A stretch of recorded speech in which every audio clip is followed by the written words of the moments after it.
Haleluya, puji Tuhan. Nama saya Joshua Alessandro Ondang dan kali ini kita akan membahas materi dari mata kuliah spiritualitas yang diberikan oleh dosen pengampu Bapak Pendeta Dr. David Livingstone Araro MTH. Dan materi kita kali ini adalah hamba Tuhan yang excellent. Sebelum kita masuk lebih dalam pembahasan hamba Tuhan yang excellent ini, kita harus memahami konsep excellent tersebut. Dan untuk memahami konsep excellent ini, maka kita harus melihat dari kata excellent itu sendiri. Kata excellent ini berarti memiliki mutu yang baik, yang unggul, dan lebih dari yang lain. Nah, pemahaman ini perlu kita pahami untuk memenuhi standar excellent yang ada di dunia profesional.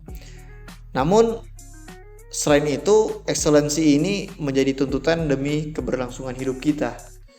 Excellency atau pelayanan prima menurut dunia sekuler. Menurut Barata, pelayanan prima memiliki 6 unsur pokok, yaitu pertama ability, attitude, appearance, attention, action, and accountability. Sementara itu menurut Ciptoni, ada 4 unsur dari pelayanan prima seperti kecepatan, ketepatan, keramahan, dan kenyamanan. Nah, prinsip pelayanan prima sekuler ini harus dipahami, dipraktekkan, dan dikembangkan tanpa kompromi. Namun, apakah konsep pelayanan excellent ini sama dalam dunia rohani? Apakah konsep pelayanan excellent dalam dunia sekuler ini sama dengan pelayanan excellent rohani? Pertama yang harus kita bahas adalah mengapa kita harus melayani secara excellent. Ada 4 poin di sini.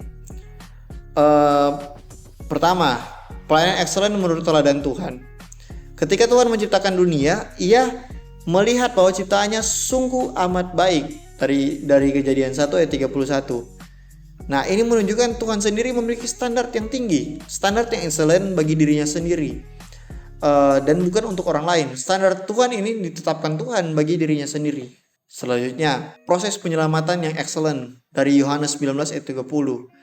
Pelayanan Tuhan selesai dengan sempurna. Meskipun tugas penyelamatan ini merupakan hal yang sulit, Yesus menyelesaikan dengan sempurna. Dan Yesus memberi contoh bagi kita semua bahwa ketika kita memiliki tugas tersebut harus dituntaskan, harus dilakukan secara tuntas, hingga tuntas. Ketiga, pelayanan Yesus yang excellent, Matius 14 ayat 16. Yesus memberi orang banyak makan setelah melayani mereka dengan khotbahnya.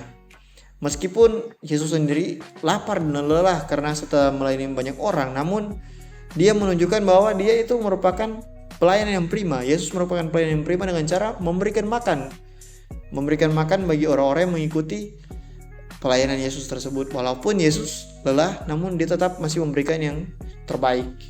Yang keempat adalah pengajaran yang excellent. Dalam Matius 5 ayat 17 sampai 48. Ajaran Yesus ini sangat excellent, mengajarkan yang berbeda dari apa yang dipromosikan dunia. Selain Yesus, ada beberapa tokoh Alkitab yang dapat kita pelajari bagaimana pelayanan yang excellent dalam kerohanian. Yang pertama, Habel.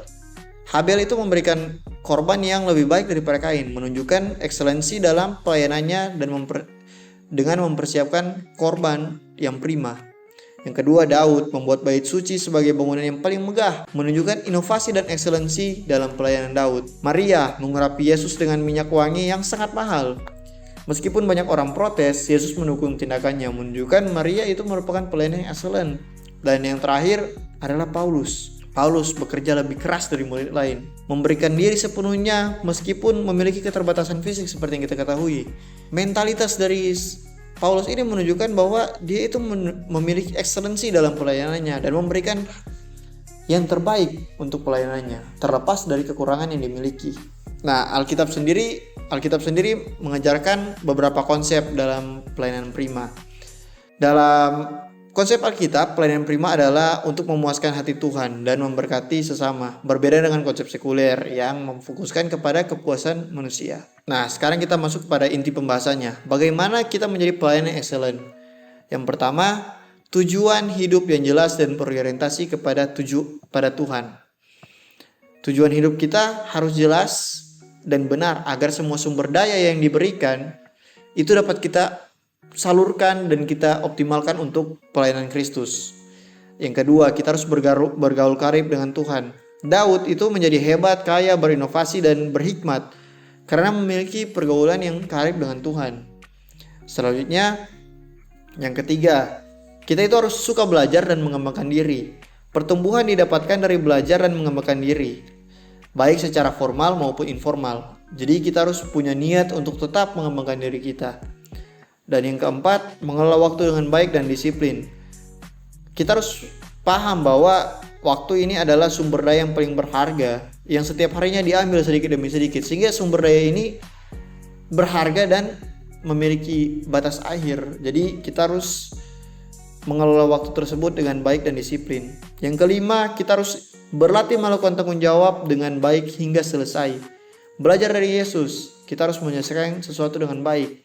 Untuk itu kita perlu menjaga fisik, menjaga kesehatan fisik, menjaga kesehatan emosional, serta memiliki penguasaan diri.